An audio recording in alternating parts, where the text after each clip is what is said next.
Gardening. It boosts our mood, our mental well-being, our physical health. It feeds us, brings us peace and joy, draws whole communities together. No matter if you're a sophisticated horticulturalist, a flower adorer, or just starting to get green-fingered. No matter if your plants live in a pot or your garden blooms in full.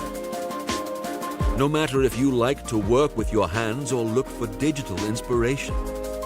No matter what season or stage of life, every bit of green planted helps us breathe a little easier and moves us closer to a better, more sustainable future. And we want the whole world to feel it.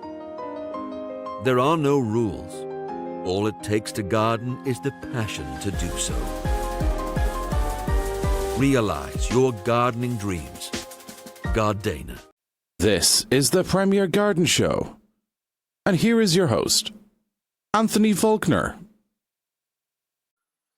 Hi everybody, and welcome to another episode of the Premier Garden Show, coming to you from Carrickshire in County Tipperary in Ireland. My name is Anthony Faulkner and I am the host of the Premier Garden Show. Just said I would jump on and do a little bit of a brief intro about tonight's episode. Before you do hear tonight's episode, I have to say what started off, I think, back in, I do believe, January the 23rd, when I invited Super Garden designer Patrick Weiser onto the Premier Garden Show as our first guest. I did not think I would be sitting here in October about to air my 35th guest of this season. Can't believe 35 people wanted to come on and have a chat on my podcast. We've had a load on. We've had 35 wonderful guests. We have had some of the Super Garden family guests on. Patrick Weiser, as I said, there was one of them. We also had Chris Welch, Colin Carty, Gary Hegarty, and also this year's winner, Debbie Brophy. Not only did I chat with Debbie up in her award-winning Garden Up in Bloom, she also popped on for a bit of a chat on the podcast channel itself. We've also had two of the judges of Super Garden onto the podcast Up in Bloom. We talked with Karen Marks, and we also talked with an old friend of mine. Not so old, I won't say Monica, but Monica Alvarez popped on for a chat on the Premier Garden Show. We've also had Dr. Karen O'Hanlon of ProBio Carbon on. We had the Bumblebee Conservation. We had Graham from Wool Pots. Thank you, Graham, for my little wool pots. We had Gemma from the Colour Wheel. We had Jeremy from the Native Woodland Trust, and Julianne Kelly from the Soulful Gardener. We've had some big companies come on, SAS Landscapes Limited up in Dublin, and a great friend of myself and of the Premier Garden Show. He came on 2 years ago when we literally were small. And that is Trevor from Ashbourne Pavin. He still breaks records with his old podcast episode, and I was delighted that I got Trevor on before he rushed over to Spain to marry the love of his life. Best of luck to you and Chelsea in the future. And also we had an award-winning landscaper that has had lots of awards at Chelsea and invited me over to work on one of his gardens at Chelsea next year. And that is the absolutely talented Garrett K. Wilson jumped on for a bit of a chat. And some of the designers, award-winning designers that was on the Premier Garden Show would have been Peter Dunnigan, Pip Probert, Patricia Tyrrell, Robert Moore, Debbie Holland, Lucy Wilcox that we had on last week. We also had the Skinny Jean Gardener, Lee Connolly, jump on. And we had Michael Perry, also known as Mr. Plant Geek, come on. And also we had a guest of the Premier Garden Show that turned out to be a part of the family and furniture of the Premier Garden Show, and he is Kieran Burke. And Kieran comes on every month and has a bit of a chat about all plants around the gardens that are looking well. Kieran Burke, I'm delighted to say, will be doing one more podcast for November, and I'm glad to say that we are going to be bringing this podcast in November from where Kieran works, the fantastic garden centre that is Johnstown Garden Centre up in County Kildare. This one is going to be a bit of a both live on Instagram or on Facebook, and also pre-recorded for the week after. So, what else? Big plans for the Premier Garden Show going forward. Next year, we have already some big guests lined up already in the pipeline for next season. And also, we are now going to have some Premier Garden Show merch. Look to this side here. You will see our mug and our keyring that we have at the moment. They are more merch being already designed and got ready for next season. So season 4 will have some Premier Garden Show merch. We also maybe have a new background behind us. We have big guests coming on. We are going to do more live podcasts, more video podcasts, and lots of plans for the Premier Garden Show. So now let's lead on to tonight's episode of the Premier Garden Show. This person is giving me goosebumps even before I announce and show you this episode. He is Ireland's best garden designer. He is also well known all over the UK and all over the world. He is one of the most unique garden designers. Most of my guests look up to this man. Even last week, on last week's episode, Lucy Wilcox said he gave her the inspiration. He gave me inspiration. He gave me inspiration when I even had this conversation with him.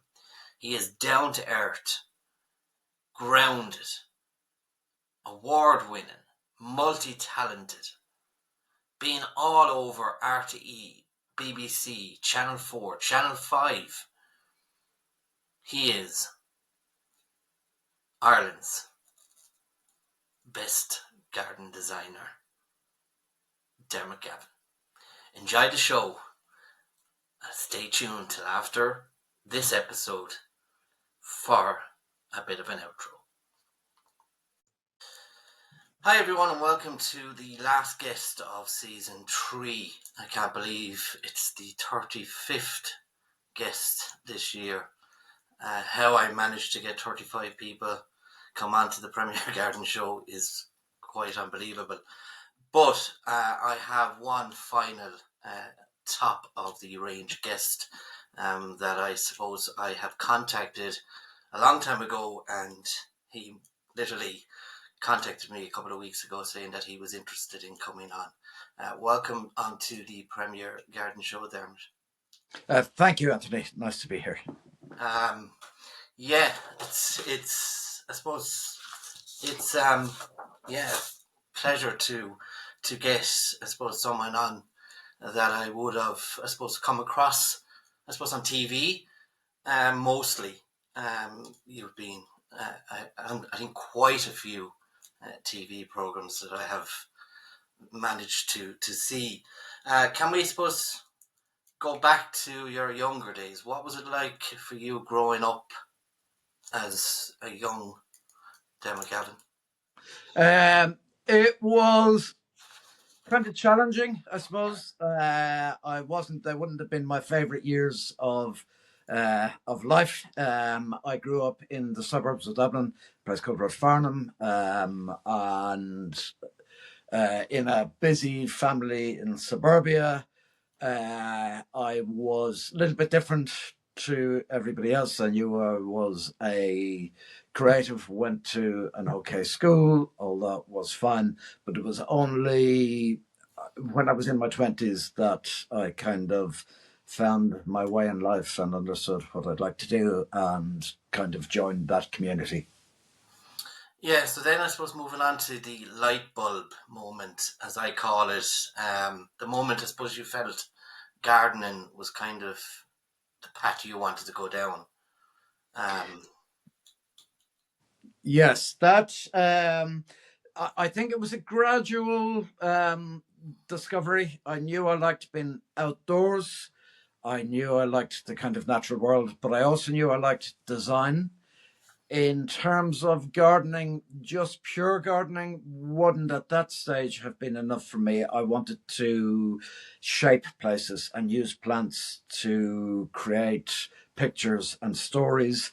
I was very interested in popular culture, pop culture, art, architecture, vehicle design, and anybody who created. But as I say, I was also interested in the natural world. I was interested in, we were lucky enough to be brought around Ireland a lot and a bit around the UK where I had been born. And it was a combination of all those things. I think that I would have been very inspired by places like New York and London when I was in my formative years, mainly through things like music videos, maybe cultural programs on radio, on television, and Top of the Pops would have been a big thing for me.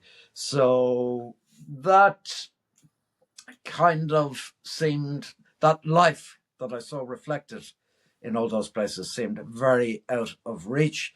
But I didn't, when I understood that I'd quite like to be a gardener, I didn't see why gardening would be divorced from that life or that style of creativity. So the awakening was, it must have been relatively early, because on leaving school, I started working in a restaurant, which I loved. And was going to be a chef. And then an opening came in a garden shop in Dublin city centre. And I instantly decided, no, that's it. And I will go there and work for a while and then go and study horticulture. And that's the way it worked out. Yeah, and I suppose even in your younger days, I think there weren't many, there weren't many kind of programs about gardening or in around Ireland or growing up. Even in my younger days, it wasn't, there wasn't much. I think mostly it was the UK. I think that I would Well, have grown up. there were a couple in Ireland. There was Jerry Daly was doing his programs. I can't, was it, I don't know what his programs were called. And so I would have been aware of that. I would have been aware of stuff on the BBC. I was certainly became aware of some early Dan Pearson programs, and there was another very contemporary program that started on Channel 4. And a big influence when I was much younger was a guy called Percy Thrower, who was a gardener on Gardener's World, which I wouldn't have watched and never watched, but he was a gardener on a kids program called Blue Peter. And I saw him transform space there and introduce garden style, albeit traditional garden style. But I was hooked from that. But there was still a gap with all those things and with what I would go on to see Dermot O'Neill do. So there was a gap from all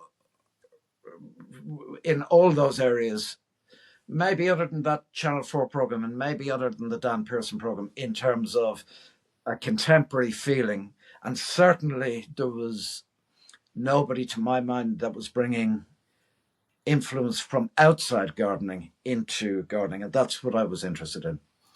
Yeah, and you kind of touched on it. One of my questions, that was the next inspiration. Was there someone out there? You did mention was that person that gave you, I suppose, your inspiration you did mention just there?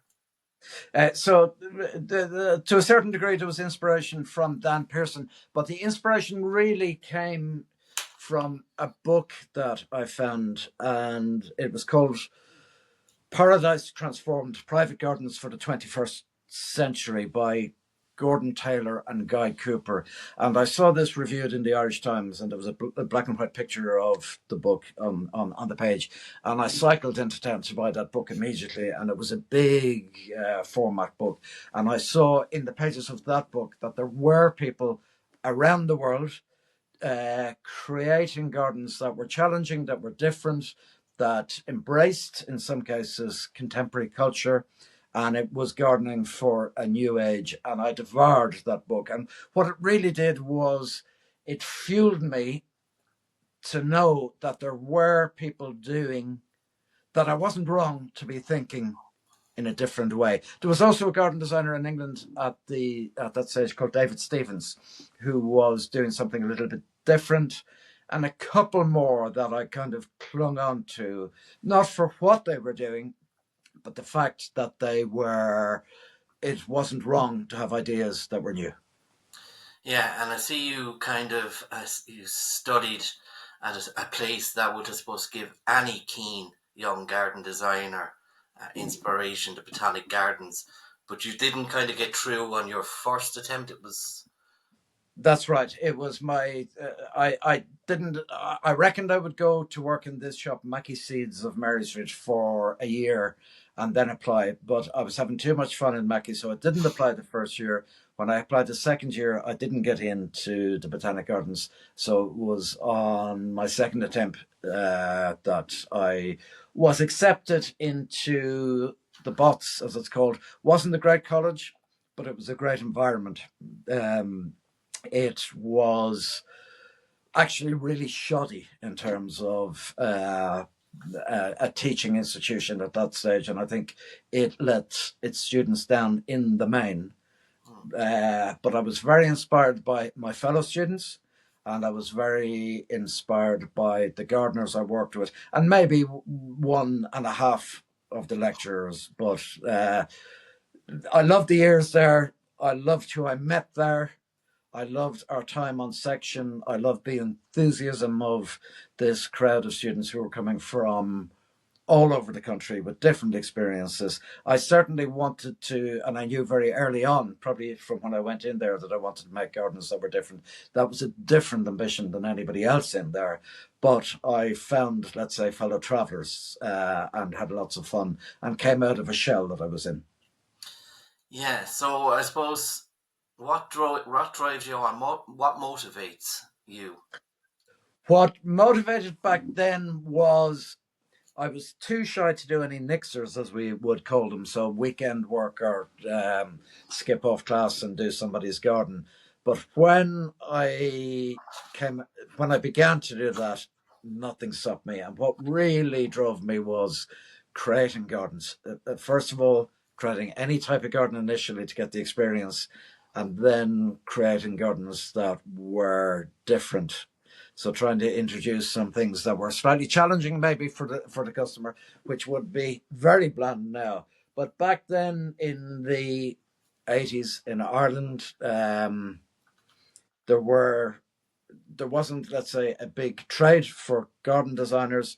There was an emerging landscape trade, and gardens were really either classical or suburban, and there was nothing in between, and there was no room for ideas. You weren't encouraged to have ideas that were different, and they certainly weren't going to be embraced by your kind of fellow gardener, or people wanted things that were pretty and conservative. So what drove me on initially was just getting to make any garden or plant any area, or finding books, be they art, be they design, be they gardening, and dreaming up ideas. So that endlessly thrilled me. Yeah, and can you tell us a little bit about your first real garden design? There was while I was in college in the Botanic Gardens, I saw an ad in the newspaper for, or maybe, do you know what? I think I put an ad in the newspaper saying Botanic Garden students available to do. And a lady rang me from Marion in Dublin, and she lives in a house with her brother in, I think, Deer Park Road. And I went to see her, and she said, listen, if you want to put a big Dallas Cowboy star in the middle of our garden, just go for it. Do whatever you want to do. And so I made a garden there at the front of the house and the back of the house. And that is the one I would regard as the first. And they were interesting people. The lady Mary worked for, I think, the EEC or the EU at the time. She was a bit of an intellectual and would go. And they really didn't care what I did. And they were very interesting people to go in and have tea and eat biscuits with. So doing something that was inspired by a British designer called John Brooks there was very exciting to me. And also, I think you travel quite a lot. You've been, I suppose, all over the world. So you've come across different designers or different design aspects in each country. What differs, I suppose, from some of them countries towards us in Ireland? Yeah, I, at a certain stage got lucky and the world opened up for me. But that happened quite late. So whereas all my friends, or a lot of my friends, might have been traveling when they were 18 or 19, I certainly wasn't.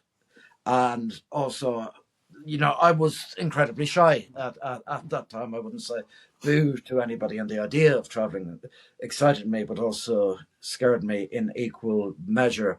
I started traveling when I started, after a while of working in the UK, I started traveling probably properly with television programs. And I found myself, after a few years of working in television, with the most incredible team based out of Television Centre in London. And there might have been 5 or 6 of us who stayed with a program for maybe 8 years.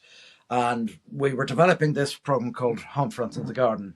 And our remit was to take inspiration from what was happening around the world, not particularly in gardening, but in the way people lived now or then, with design, with popular culture. And it was a remit that I kind of wrote, and the producers embraced it, the controller of the channel embraced it. So at that stage, we were off, and every program we might go to Tokyo, we might go to New York, it could be anywhere. It could be Sneem in County Kerry, which indeed it was, to look at how colour was used on houses. It could have been the Eden Project as that was being built. So we got to go virtually everywhere through that programme alone. It was wild and brilliant. And what did I learn from what people were doing? I would go to Vancouver to see how the sawmills and the forests where Western red cedar was being produced. I'd go to New York to see ponds and swimming pools on the top of high-rise buildings, and just to take a different view, or to see contemporary garden design on rooftops or on terraces in Manhattan. I would go to New Zealand to see, and South Africa to see, more traditional garden design and more traditional kind of Victoriana architecture with gardens. So it was always or quite often, let's say, in urban situations, or seeing plantations of tree ferns or of Western red cedar in their native place and bringing that back to gardens generally around the UK. What I learned was, actually, it opened my eyes. I learned an awful lot, I'm sure. But the main thing that struck me was when I went to China, and then laterally started working a lot in China, was that you have to be very careful, because whereas I helped usher in a new idea about design in Britain and then in Europe, and then that went bigger in China, that was when that hit China, it was to the detriment of traditional Chinese craft and design, because the Chinese, for a period, maybe still, went through a phase of wanting just British, European, shiny new, to the detriment of their practitioners. So I learned all of this can happen very fast, but actually best to slow down and learn the classics, whatever they were, in whatever style, and not be in such a rush. Early in my life, it seems that nothing was happening for me. And when it did happen, it came so fast and there was so much of it. And I went along for the ride and it was brilliant. But then I discovered I was beginning to embrace change and embrace influence just for the sake of it. And that wasn't, I was to find out what I was about. So I slowed down then and took other lessons, and in a way went back to study. Yeah, I from looking at your designs, from looking at things that you've worked on, I do find you are a kind of a brave designer towards other designers. Some were kind of, I suppose, quirky. Um, what would you say is your style of design? Uh, what would my style of design? I could have defined it in the past. I don't know that I could define it so clearly anymore because of that stopping and looking. When I kind of came to public attention, I suppose it was brash, it was contemporary, it was quirky. Now the garden we're creating at the moment up here in Donegal, it's quite quiet. Mind you, it has a very, as soon as I say that, I realise it has a very rock and roll element. And indeed, I've been working with rock and rollers on it for the next phase. So there's always something a little bit different. So, but I find as I'm advancing or learning more, it's getting quieter or simpler, or you listen to the landscape and you listen to the brief, you listen to the people, and the garden could take you off in any area. And it could be incredibly simple, or it could be dystopian, or it could be quirky and quite mad, something that I might have been associated with in the past. So my thing now is just to let it happen and to understand, but always try and give it your best, and always put, if it's worth doing, if you take on a project, if you're wanted for a project, it's a great place to be. And then you listen and say, right, what if I peel it all back, what's this garden really all about? Yeah, you are kind of, I suppose, a household name. Would it be kind of, if I go back to probably 1995, and that was your first venture over to Chelsea, would that be to say, like, I think you won a silver, you won a gold. Was it 2016 you were there till, or have you been there since? And was that the turning point, do you think? Um, so in 1995, I did my first garden at Chelsea. Funny, I was talking to somebody about this, I think yesterday, about not that aspect. I was sent to see a potential sponsor in 1994 in advance of the garden. And somebody sent me to see a very moneyed person, let's say. And they told me this person was going to sponsor me for garden at Chelsea for what I wanted to do. And I knew they had the ability and they wouldn't have noticed the sponsorship. But so I went to this great big house, aristocratic house, let's say, in Ireland. And on a Sunday afternoon, and I met this couple, and the lady asked me, I outlined what I was planning to do, and she asked me, could I guarantee a gold medal? And I said, I had no interest in gold medals. And she left the room and she never came back. And so I was aware. It's interesting to me that I was aware even then that I would have no interest in gold. I had gone to see Chelsea that year and I was a little disappointed by it. It wasn't the big deal it is now because it hadn't got the wall-to-wall television coverage. So I learned even the first year that I wasn't interested in their medals. I was interested in creativity, and I saw that Chelsea could be a place that you could go and get medals, yes, but you can go and get medals if you followed what they wanted you to do, and I had no interest in that. I wanted to go to Chelsea to say something. So I did a garden in 95, I did a garden in 96. The 95 one, which wasn't my style, had some charm. The 96 one was a terrible garden, but it had an idea behind it, but it was really not, I had no backing, and also I possibly wasn't able for it. And it was in ways a disaster. But something happened at that Chelsea that became a turning point, and that my life changed overnight. And I could see that it was changing overnight. But in fact, it was changing through a failure of a garden. Just the garden looked good on television, and I looked presentable on television. And I had a vision, and I could string some words together, I suppose. And I was there at a turning point. So I found myself at the Chelsea Flower Show in 1996 with my world changing instantly. And I knew it was changing.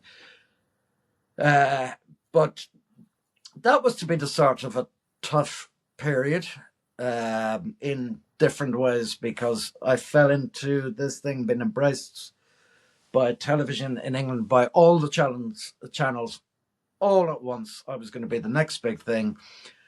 And, indeed, it's the way it worked out, but it wasn't easy and it wasn't initially fulfilling. But within 4 or 5 years, I'd found my tribe and I'd found my team, and we kind of together went and to do things and to say things and to have a lot of fun. So it was a confusing time. Also, I found myself living in a different country where I'd never intended to live, but that's where things started, and I was very grateful for it. So confusing time, but eventually I got to do my thing, and eventually I got good at doing my thing. And then everything that went with it was, quite amazing. And then we had a baby, and it was time to I was living the wildest, most brilliant life in London and traveling everywhere around the world. I was doing a lot of work in Ireland, but when the baby came, it was time to put a kind of halt to the manic lifestyle and put a slowdown even on the amount of work I was been asked to do. Yeah. And just so you were on about Chelsea there, if it's okay to ask, why no Bloom? Because Bloom was formed from Chelsea, and I don't feel that we in Ireland as gardeners or creators are inferior. I don't think we're superior either, but I feel we have our own voice. So when Bloom was set up, it was set up to be the Irish Chelsea. So I had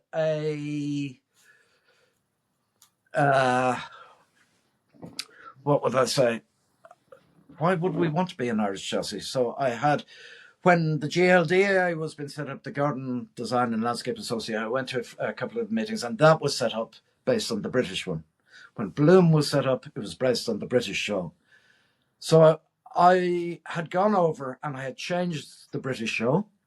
I had changed their shows, and I do think I either did that or was part of a movement that did that.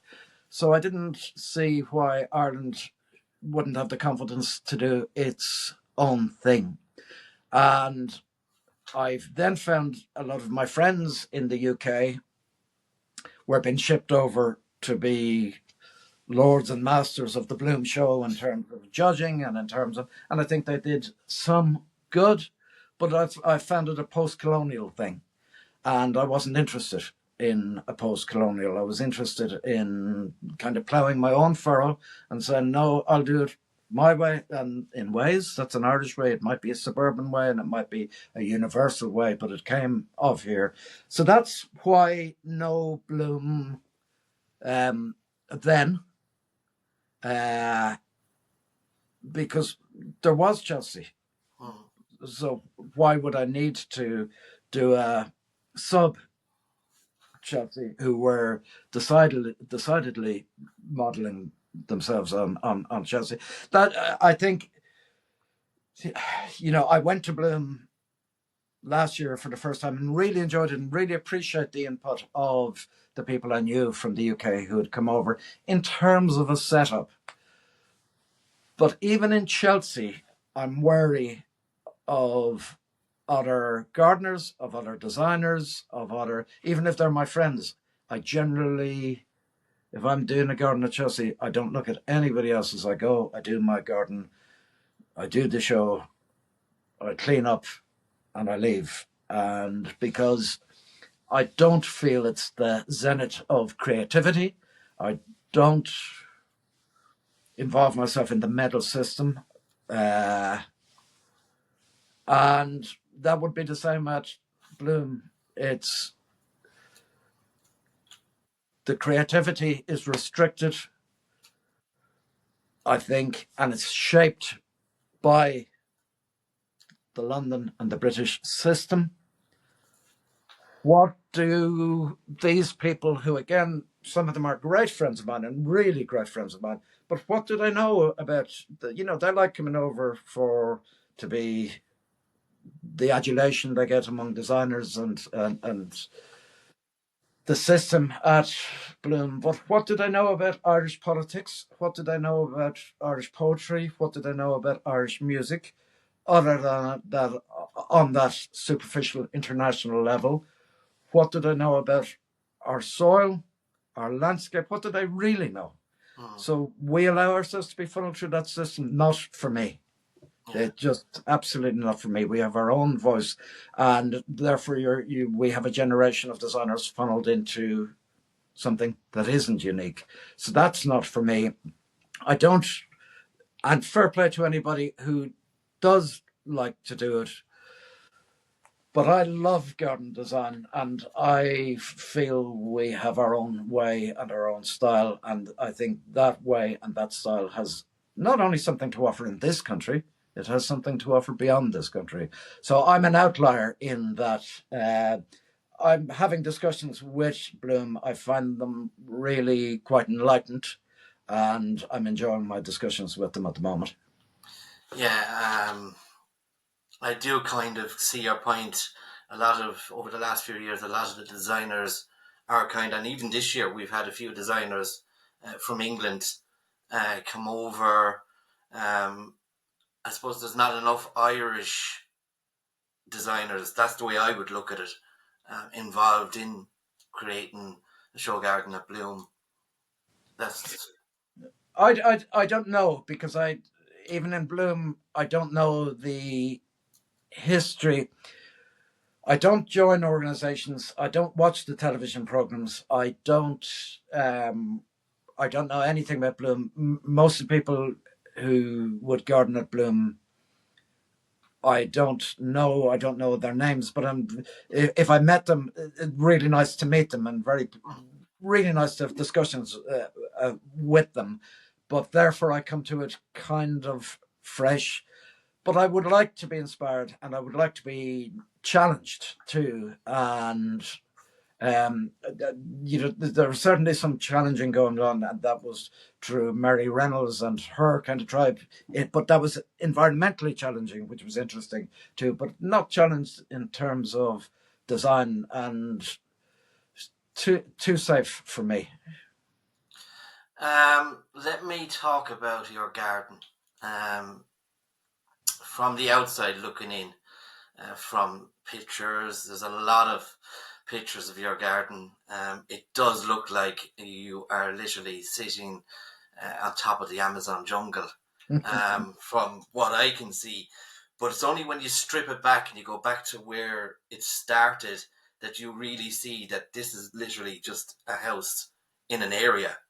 Yes. But when if you were looking at it from now, if you just didn't see any of that and you just look in now at it, I Yeah. would think that your house is out in the Amazon jungle. Yeah. To be honest. Yeah. Can you talk us through, the first off, the design of it, and why? But it does look very Amazon, very tropical. Yeah, it has that vibe. So the design, first of all, the house itself, I wasn't in a position to buy a house. We were living in London. We had a new baby. House prices were at their very peak. And something just happened. Somebody mentioned something in a conversation, and I rang them a few days later and I said, could I go and see the house that I heard you talking, this new road that's been built in Wicklow? Because I had in mind that we should come back. And it is a suburban road. The houses were wildly expensive and not worth it, and still not the value of what the mortgage is. So I made a big mistake there. I found the house in a nice location. So it's in Kilmechanic, which is a kind of small village near Bray in County Wicklow, just off the motorway. The road past it goes up to Roundwood, which is really lovely. I like the location. I like the kind of almost coastal location near the Sugarloaf Mountain. It was to get the family home, and I found a way that to get this house and to get this settled, and I could think about things later. But as soon as we got the house, the BBC asked me to do another, and I was just never ever there, Anthony. So that was a problem initially. We had a little one who had plenty of little friends, so the garden was a mess for years, trampolines and swings. And also, I think the big thing to me with the house, I thought the house was all wrong. I thought it had been built all wrong. I thought there was views at the back and yet there were tiny windows. I thought it was a kind of cookie cutter, just a plan. Somebody slapped it down there and whatever. So I felt when I saw it first that I'd be able to adapt it and nobody would say anything to me. Nobody, my wife wouldn't say anything to me. She'd agree, yes, you can do that because they've done this so badly. It was an unpromising site. The soil was absolutely terrible, but there was a field behind it and there was a hill, and I knew I was going to be away, so I reckoned there'd be neighbours who might grow into being friends. So if I was away, the family would have a setup. It wasn't too far from where my wife's sister lived, so and mum-in-law, so there was already a community if we moved back there. And then that's what happened. We moved back. I could hardly afford the place. And then the idea of, I didn't have a clue what to do with the garden, in truth. And I was scared of it too. And I let myself, and the newspapers went to hell on me with it. So the Sunday Times and the Daily Mail really were ridiculous, and they gave me lots of hassle with sneaking into land and taking photographs and saying, how is this lad allowed to design our gardens when his garden is a rubbish tip? And I just gave myself some time. I calmed down and I understood what I wanted to do. I wanted to work on the flow between inside and out. I wanted to open the back of the garden, and I wanted to have a garden that, for me, said the things that I always believed in and that I'd been saying for 10 or 15 years on television. I had become aware of a type of flora that I loved. So there was a family down in Kerry, the Vogels, who had this place called Kells Bay. And at my first garden in Chelsea, I got some tree ferns from the nursery there. from the Vogels, and I love those plants. Absolutely, they captivated me. They just captured me. I love Dixonia antarctica. I love Dixonia sporosa, but Antarctica is the only one hardy, and I couldn't believe you could grow these tree ferns in Ireland in the climate we are, and especially kind of by the coast. So I had travelled to South Africa, I'd travelled to New Zealand. I had seen verandas. I'd been in South Carolina and I'd seen this amazing. I'd been making some program out there for ITV, and there was some movie called The Notebook filmed in this place. And it was all plantation land and stuff like that. But on my day off, I hired a bicycle and I cycled up and down these almost Georgian houses made of wood, and each of them had verandas behind them. So there'd be a Georgian front door, but behind it was a false facade. You'd be immediately out onto a veranda. The verandas were built to take cooling air from the lake that was nearby to cool them down during the summer. I was so enchanted by this. So I decided I would build a veranda. I'd find some materials to build it with. It would have corrugated iron. I'd knock out all the tiny windows and build doors. And I had to do it the same as everybody else on a budget. It took forever to find the materials, the cast iron columns, but I found them one day and I couldn't believe it. And then the garden built and evolves slowly. So you've probably seen lots of pictures. You see it on Instagram. The garden is, well, maybe until recently has been a bit of a mess, but I know how to take a good picture from the right angle. And my next door neighbour always tells me that I'm a complete and utter fraud, and she knows the truth. That's Evelyn next door, and that my garden is a tip and it's a mess. And I'm pulling the wool over everybody's eyes. And to a degree that was true, but she's still saying it and adamant about it. But we are getting there, or I am getting there. And it used to have, while Epi and her friends were young, it had terraces of lawns, but now I've taken away all the lawns and it's plants sold away, and it's developing and evolving even now. So I love it. I can't believe it. I get lost in it. It's almost getting to be what I want it to be, but of course I'm changing so much of it now with other stuff. So it's great. I just enjoy it. Yeah, it seems to be a place that you could just sit out and you wouldn't even know where you are. You'd think you're off in another country. Yes, you get lost in it. So, there's a particular spot we sit outside. It's outside the bedroom, and the bath is there, which is crazy, and the shower is there. And, we have our barbecues over there, and you do get lost. The sun just pours in through this balcony. But also our rain patterns with climate change are changing. We get this torrential rain now, and the drama of the rain. And every drop I appreciate, because of what the ferns, what it'll do. The fibrous stems are going to soak up that, and I'll see the results in them. So it's an exciting place. But then gardens go through phases, and as I say, it's about to go through another big phase and another big change. The planting and the Dixonias won't change, but a lot of the rest of it will change. So I'm excited about that. Yeah, the tree ferns are something special. Yeah, they are. So is the bill.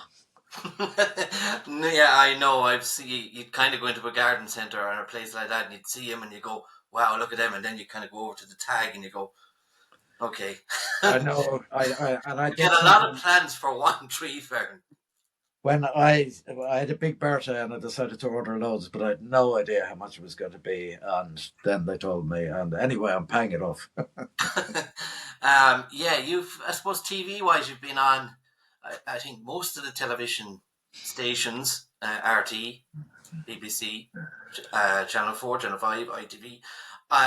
Fresh in my mind was the revival program. What was, where you kind of went into gardens that were literally a mess and just like a building site or a rubbish tip, and worked on, creating that space. That Yeah. program kind of stands in my mind. I suppose, what was your favorite program to, I suppose, work on? There were two. Homefront in the Garden, the first one, which we did for 8 years, and I think which probably did change people's minds about what gardens could be. And it didn't always get it right on that program, but it came about at a time, and I had huge support in the BBC to make that program from the head of the channel. And then one we did for RTE for 2 series, I Want a Garden. Loved that one. And we're still making programs of doing other. We did a lovely program series this summer, and I've joined another long running show over with the BBC again. But yeah, there's an essence getting back to that early days, almost for me, my punk days with a team of making these gardens, working round the clock, having 4 going at once. There were 2 or 3 week builds, and you'd be up and down the country planting at midnight or at 1 or at 2 o'clock in the morning to get the reveal shots, and then on to the next one and whatever. Yeah, it was super. And trying out ideas and planting schemes.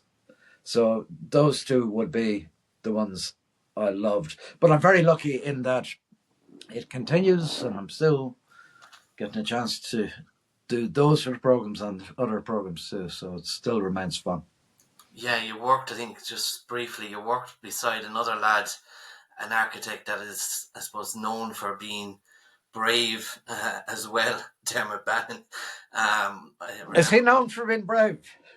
Yeah, well, yeah, if you talk to anyone that I know of, and they were, people that would watch his programs would turn around and say, I wouldn't leave him near my house and all this, like, and then I think it was one of the program, I remember watching one, and you were involved with him, and I said, oh, two two people that are very, very brave.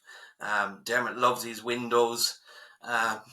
He's a lovely lad. He's a really lovely lad, and I don't watch television, so I didn't. And I was out of the country when Dermot arrived on the scene, and didn't understand what all the fuss was about. And then maybe I'd seen a program. We met for coffee, and he's just charming and innocent and naive, and he feels things and believes things. I wouldn't find his architecture radical. I think it all looks the same to me, but what do I know? But as a person and as a program maker, I think he wears his heart on his sleeve. We also had shared the same producer. I did lots of programs with a woman called Joanne McGrath, and she knows how to fashion in terms of the drama that's needed for certain television. So, and Dermot responded very, very well to that. So he's, I think, a very special talent, a very, very special talent, and people love him. And I know from walking in the streets with Dermot or whatever how people reacted, and it all did seem to come to a crescendo with his own house, and we were involved with the garden. I did a few projects with him, but with his own house, God, it was like the country had gone mad for Dermot. But the pressure that I could see for him and for his family and whatever, it was life in a fishbowl. And I never had that. Everything happened for me. It got fairly big in Britain, but it happened so gradually. For Dermot, it was so. Yeah, I enjoyed working with him. As I enjoy Hugh too. Hugh Wallace, who does the Yeah, restoration. I love you. Yeah. As soon as he comes on, you're glued in. And the same with Dermot.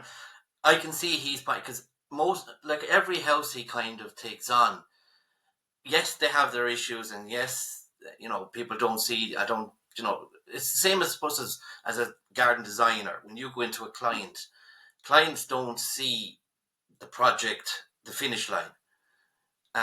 You know what I mean? Well, it's hard to go through, whether it's house, but especially garden. It's hard to go through the stress levels and the journey you go on as a client or as a designer or as the contractor.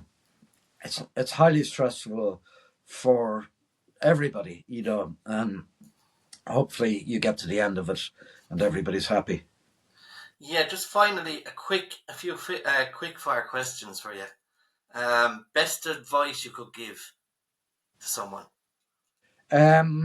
Best advice I could give somebody in this business is work hard and try and find what your particular gift is, and don't get seduced or trapped by the medals or the shows or all those things, or just egocentric ridiculous things. So try and find what your voice is. Your voice doesn't have to be unique, but if it can be, and you really believe in what you're going to be saying, it's a tough old business, gardening. You know, long hours, all sorts of weather, running a business as well as, and you have to be kind of jack of all trades in a way, but it's a brilliant business. So try and find the joys in it and what makes you, what your voice is in it, and you know, always do a good job, because a good job is going to lead. One good job is going to lead to the next, and it will snowball. Anything you would have changed?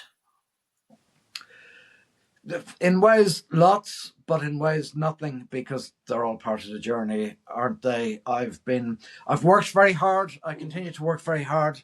And I'm lucky in that my motivation now is still the same as day one, and I'm still inspired by the same things. So probably in general, no. Yeah, it's all been okay. One highlight of your career that stands out to you? Working with teams, various teams that I've worked with. So they might be production teams, they might be your build teams, there might be the gardeners you're working with.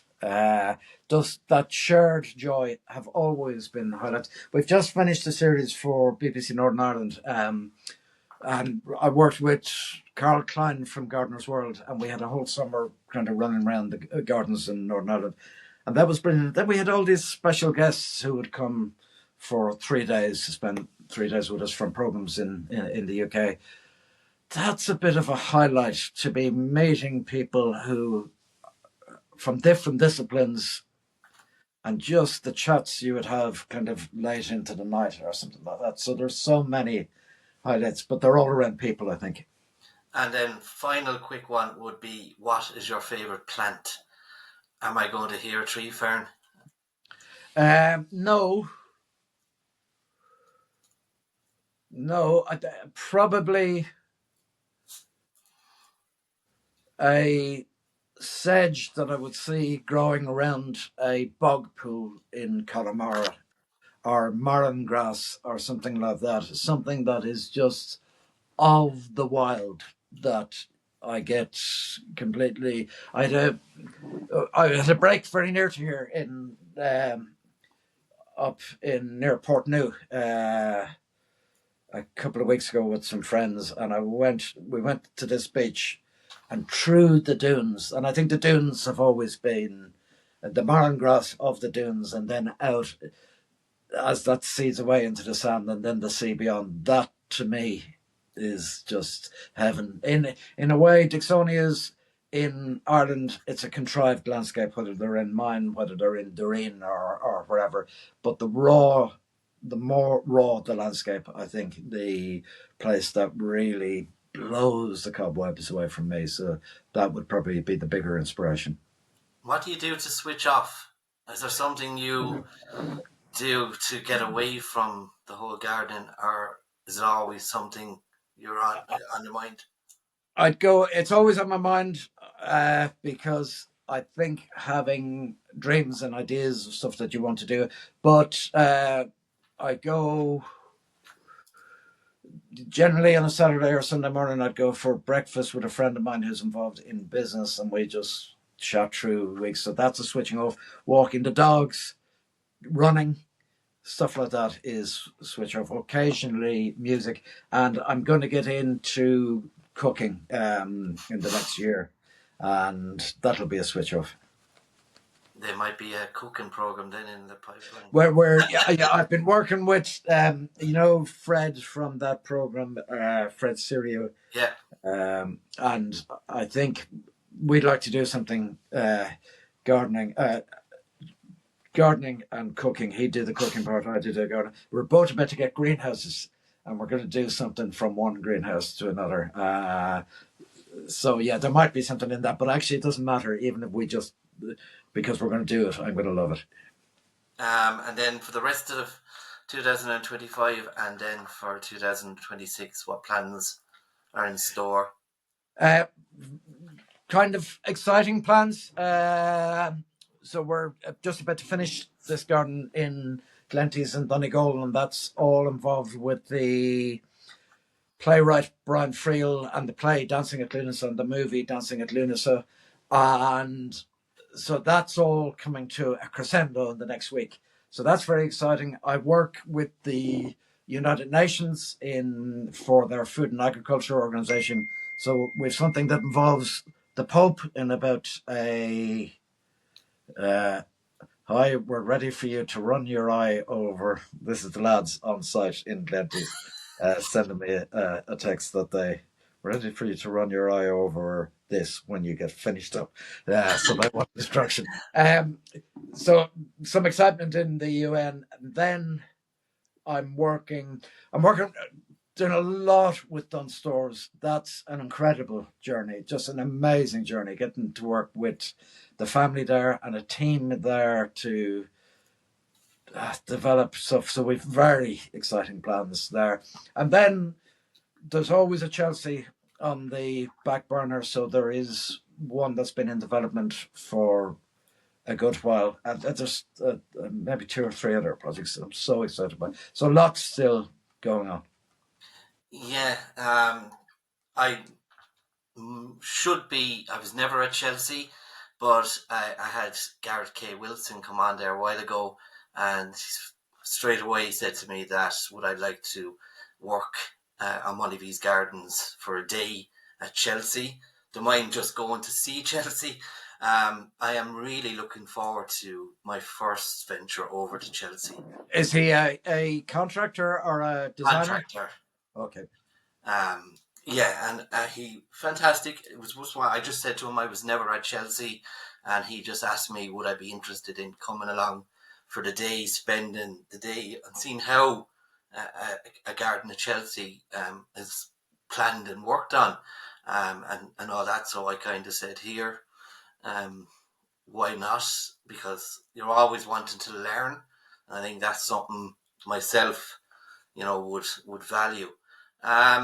Thanks so much, Dermot, for taking the time out and coming on and being my last guest. The guest just before you is Lucy Wilcox. So I had 2 that I really wanted to get on, you and Lucy. So thanks so much. The best of luck with the garden going forward. The best luck with everything you do. I'm sure we'll see you on the airwaves and the TV soon enough. Best of luck to you and your family. Thank you very much, Anthony. I enjoyed it. Hi everyone, and welcome back to this week's episode of the Premier Garden Show. An emotional one for myself because it was our 35th and final guest of season 3. I really hope you enjoyed it as much as I enjoyed recording it. I want to thank Diarmuid for his time and for considering to come on to the Premier Garden Show. Wish you all the best in the future, and I hope one day you will give us some more of your time and drop back onto the Premier Garden Show. Thank all my guests for this season. It's been an emotional roller coaster. We started off, as I said there, in the start of this episode on January the 23rd with Patrick Weiser of Super Garden. Then we went over to Scotland and we met garden designer Lisa Lemsink. We popped back up to the Soulful Gardener Julianne Kelly in Ireland, ProBio Carbons, Dr. Karen O'Hanlon jumped on. Then we had one of Ireland's top garden designers and a good friend of mine, Peter Dunnigan, pop on. From the Colour Wheel, Gemma Cutler. Pip Probert came on from another award-winning garden designer over in England.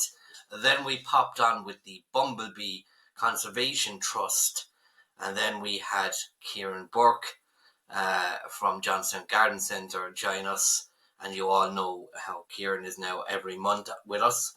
Then we had Graham from Woolpots join us on the Premier Garden Show. We then had Jeremy Casey from the Native Woodland Trust. Then we had from Super Garden, Colin Carty. We had Up in Bloom. We visited and talked to Patricia Tyrrell, Robert Moore, Debbie Brophy, Carl Marks, Super Garden Judge Monica Alvarez, Laura MacArthur, another Scottish designer, Chris Welch from the Super Garden family. We also had Scott from SAS Landscapes Limited in Dublin. Lee Connolly joined us, the Skinny Jean Gardener. Grow with Joe was on the Premier Garden Show. Another garden designer, award winner Debbie Holland, award winning landscaper Garrett K. Wilson, Michael Perry, the plant geek, also Gary Hegarty from the Super Garden family. Trevor from Ashbourne Paven jumped on again for another catch up. Ross from the Plant Pod, which I'm delighted to say I will be one of Ross's first guests on his season 4 next year. Kate Mason, another brilliant, talented garden designer over in the UK.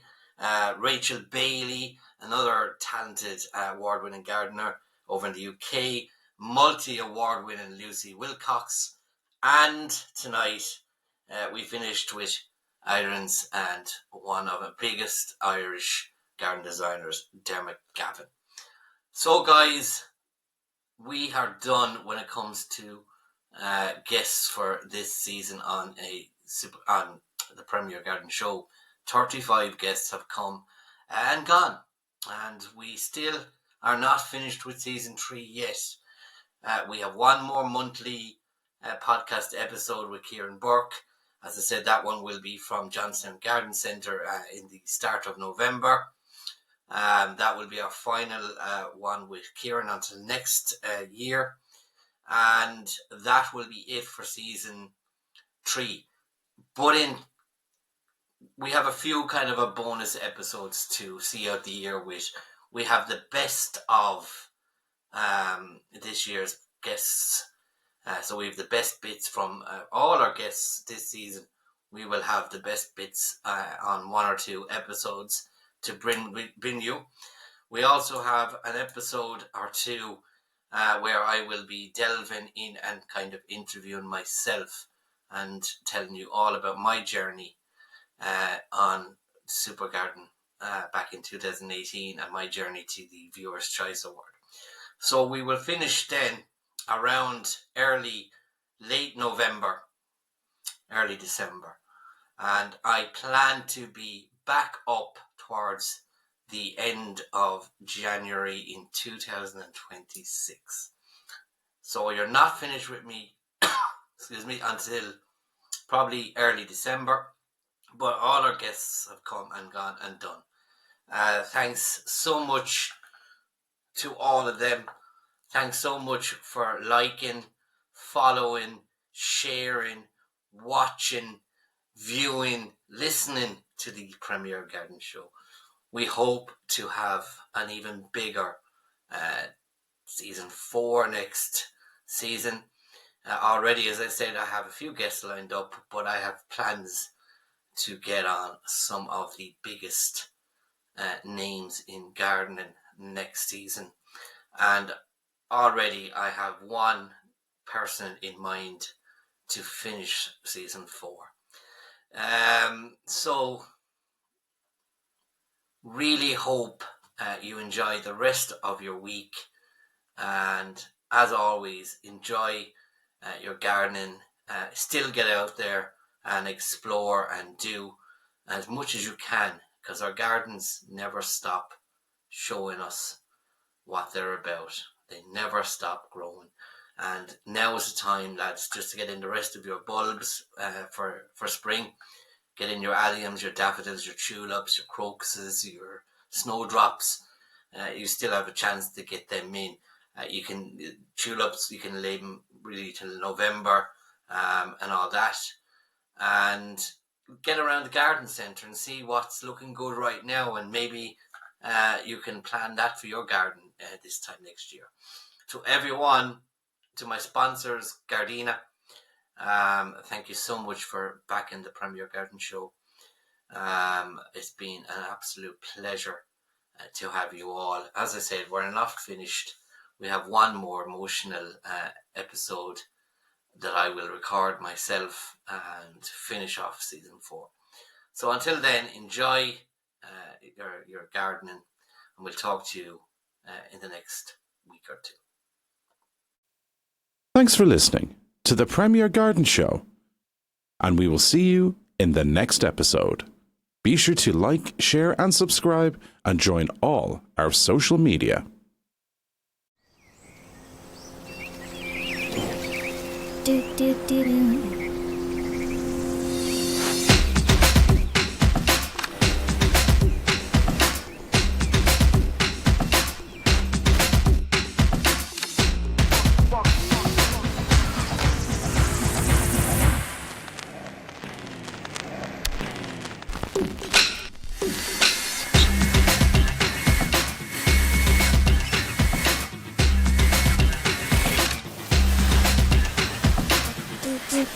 do do do do.